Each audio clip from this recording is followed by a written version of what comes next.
As a successful middle-aged man, like everyone else, Mr. Jim Woodford, a brilliant pilot, was in a hurry to make money, and his spiritual pursuits gradually faded.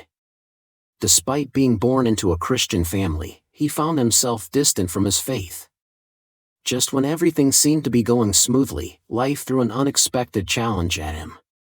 Jim found himself struggling with a complicated pain condition originating from an autoimmune disorder, Guillain-Barré syndrome, enduring ceaseless 24/7 pain and relying on painkillers for relief. During the nights, he had to resort to biting a leather strap to relieve his pain and prevent waking his family. As he continued taking more painkillers, his body developed a resistance, creating a cycle of increasing doses. Despite the unbearable suffering, he never sought help from God, for he was filled with arrogance at that time. One day, to check a house he was preparing to sell, Jim stepped into his truck, in which he took another round of painkillers to ease his sickness. However, the pain intensified, feeling as if his entire body was on fire, and his lungs were about to burst. In this desperate moment, he uttered those 3 words for the first time in his life. "God, forgive me." With the heartbreak plea for help, everything changed. Reaching out to God, he suddenly fell onto the steering wheel. When he woke up, the first thing he noticed was the pain was gone, for years of constant torment had disappeared. Stepping out of the truck, he felt the beauty of nature around him. But looking back at the truck, he got angry because he saw someone on the steering wheel. He wanted to tell them to leave, but it felt like a dream where he couldn't move. Finally, he realized the person was himself, with blood bleeding from his mouth. The following is what he saw in his journey. The truck, and and I'm very aware of the altitude as a pilot, and I get up there and I tilt my head back. This beautiful golden circle appears in the sky like a gigantic wedding ring, 60 feet in diameter. The center fills with gold, and then the gold swings back. And then, as though I had hit all the thrusters on the jets on the aircraft that I used to fly, I went at tremendous speed into that tunnel of light. I'd heard the term before, tunnel of light, and I think most people have, but that's exactly what it was. It's a corridor to another place. And sometimes, and it was almost instantaneous. I went through it. The strangest thing, Joni, was typically, if you're going fast, you hear the speed of the wind, you feel the wind on your face, nothing, just silence. I come to a door, and it's covered in mist, a door or a portal, and I lift.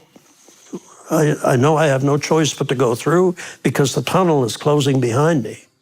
And so I step through, and it's misty, I cannot see, but I look down at my feet, the mist starts to clear, and I can't believe it. I'm standing on the most incredible, beautiful green grass I've ever seen. Each blade lit up. And I now know what they mean by the saying, the grass is always greener on the other side. They're talking about heaven. Yeah. In heaven, Jim met 3 angels with different heights, each shining with different intensities of light. One of the angels, with huge wings, gave Jim a warm hug. And I had the most incredible feeling of peace. It was as though a vibration went through me that I had never sensed in my entire life. And as I've spoken over the last 2 years, I would have people say to me, "Jim, what's it like to be hugged by an angel? What's it like? And I struggled with that for months and months. How do I describe what I felt? And finally, I came to this conclusion.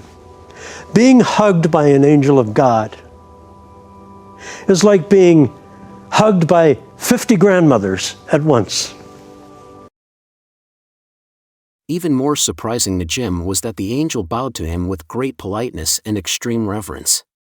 How could this be? Jim explained. Because he saw in me the light, the spirit of his master. You have no idea how unique, how truly special you are to God. He has put his light in you. And yet he has given you free will to do with it as you like. I ignored it for most of my life, but never again will I ignore the light within me. Jim shared more amazing experiences from his time in heaven in a book titled Heaven, An Unexpected Journey. In heaven, color has sound, and sound has color. But in heaven, because everything exudes the light of God, there is no shadow. There are no shadows, no darkness of any kind. But the other wonderful thing is there's no shadow of despair, no shadow of shame, no shadow of injustice, no shadow of hate, no shadow of anything that could affect the love that you feel permeates everything in heaven.